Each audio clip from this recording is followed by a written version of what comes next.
Boy Clinton, Prologue Part 2. Approximately 30 minutes later, Brown says the C-123K landed in what he thought was Tegucigalpa, Honduras, though my investigations leave me doubtful that this was their Central American landing site. After landing, the plane was refueled, while Seal and the kickers went to collect Seal's duffel bags. Brown and the co-pilot, who never exchanged more than a few words, remained on board. Then Brown says Seal and the kickers returned carrying 4 bags. Brown says he never saw the bags again. Once back on the ground at Mena, Brown says he told Seal he had anticipated flying in a plane similar to those that he had been on with the governor. Seal, he says, laughed and told Brown that all he wanted him to do was sit back for the ride. Then he paid Brown for the flight and handed him an envelope with $2,500 in cash. Non-marked money, not banded money, just 20s, 50s, mostly 20s, used money, like he went out and spent. When Brown returned to the governor's mansion after this first flight, he recalls Clinton greeted him jovially. "You having any fun yet?" Clinton had been asking him variations of that question since the previous spring, when he had began encouraging Brown to apply for a job with the CIA. Indeed, Clinton had taken an active role in helping Brown. He told Brown he had acquaintances in the CIA who could expedite his application. As part of the application process, Brown had written an essay, Marxist Influence in Central America. 3 early drafts of the essay contain interpolations in Clinton's handwriting, the authenticity of which has been verified. Clinton also suggested that Brown study Russian, a suggestion Brown took seriously enough to begin attending night classes at the University of Arkansas in Little Rock. He began making entries in his day book in acrylic. Clinton, Brown believed, was familiar with the CIA. He occasionally spoke of a college classmate who ended up working there. The governor also talked as though he knew of ongoing operations nearby.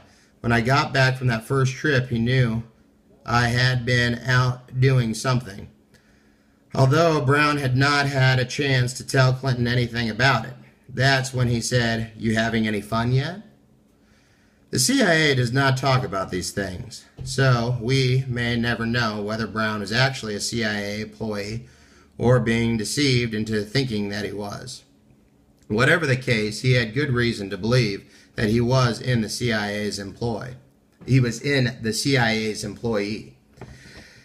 It may also never be known for sure whether CIA officials approved or knew of Seal's activities. Some facts, however, are indisputable. Entries in Brown's day book indicate his flights. A month before his October flight, the Southwest personnel representative for the CIA, Ken Cargile, in a letter to Brown, wrote that I am pleased to nominate you for employment with the Central Intelligence Agency. Another entry in Brown's day book indicates that he had met with another CIA representative only a few days before. Brown has identified himself as Dan Magruder and says that he spoke admiringly of Clinton. Magruder, Brown says, asked him if he would be interested in paramilitary counterintelligence and narcotics. Brown, who had worked in narcotics enforcement as a police officer, said he was interested. He then says signed a secrecy agreement and was told that he would be contacted further. Finally, there was a very suggestive call from Governor Clinton made to Becky McCoy Brown after she married Brown. It came a half a year after Brown's last flight. It was summer, and Becky had announced that she was leaving the mansion staff. Clinton was livid. In this call, he insisted that she stay, and then he reminded her of the help he had given Brown in getting him into the CIA.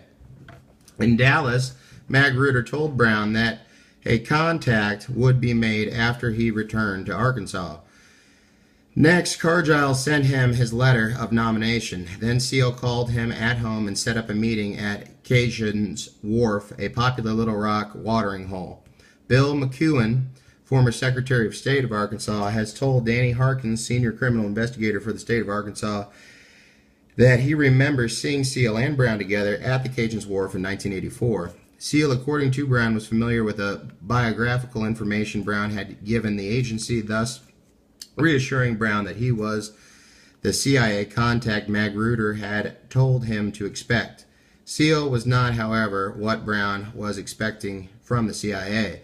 Magruder had been a clean-cut Ivy League-looking guy.